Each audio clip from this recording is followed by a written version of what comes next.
I don't agree with war, but I don't have to in order to know that you should treat veterans with respect and dignity. There's a VA worker who decided to body slam a veteran inside of their facility. Let's put up the picture of this so-called patient advocate, okay? The Atlanta Department of Veterans is finally taking action after a local news agency basically made them, Channel 2 News, investigated a VA employee who body slammed an elderly man. The person you're looking at, his name is Lawrence Gaillard, a patient advocate, was initially charged in a federal court by the US attorney, but the case has been turned over now to the Fulton County DA's office. That's Fonnie Willis. She's the same DA that has a special grand jury investigating Donald Trump. The VA is cooperating with Fulton County DA's office. Let's put up a picture of the victim, okay? I got more background here. The 73-year-old victim, 73 now, Phillip Webb, suffered from a brain bleed so bad he does not even remember getting attacked. Completely a blank. Let me show you some of the stills from the video. You see this? Look at that. This 73-year-old is a Vietnam vet. He sat in the waiting room before knocking on Gaillard's door to let him know that he was going to be in the bathroom. When Gaillard, the patient advocate, did not come out, the men had a brief argument before Gaillard charged Webb, shoving him against the door. Put up the next.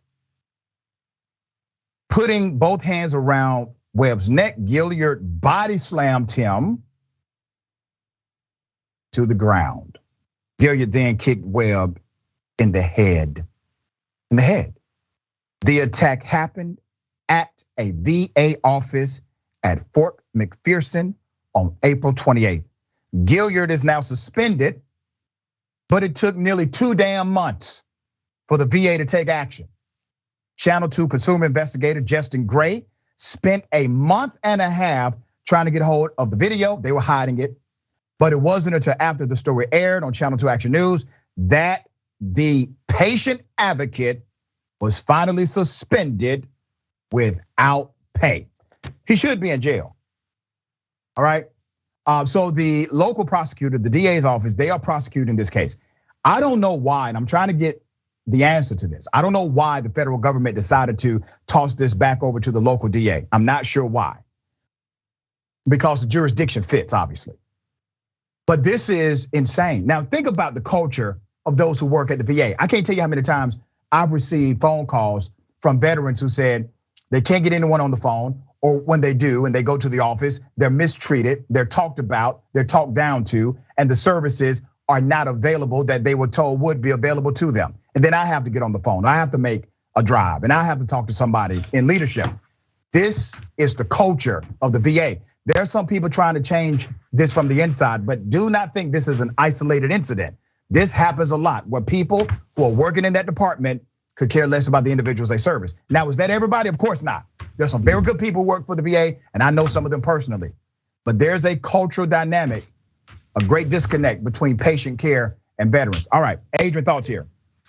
You know, when I was representing individuals and working in Washington, D.C., I would volunteer my time pro bono to represent members of the VA who are trying to get access to healthcare and services that their country said that they should have a right to have access to. And you're absolutely right in terms of the fact that they are not treated with respect, that oftentimes there are so many hurdles put in front of them that it really does disregard their humanity, and it damn sure completely ignores, if not dismisses, their service. But then to see that this gentleman is being attacked at a place that he should be treated with respect and should be safe, it is so incredibly disheartening. And also, again, as you noted, I do not know why they kicked it down to the state level when this is something that would have happened on federal grounds. But it's something that needs to be remedied and rectified immediately, because no member of the armed services, especially veterans, should be treated this way when they're simply trying to get help. There you go.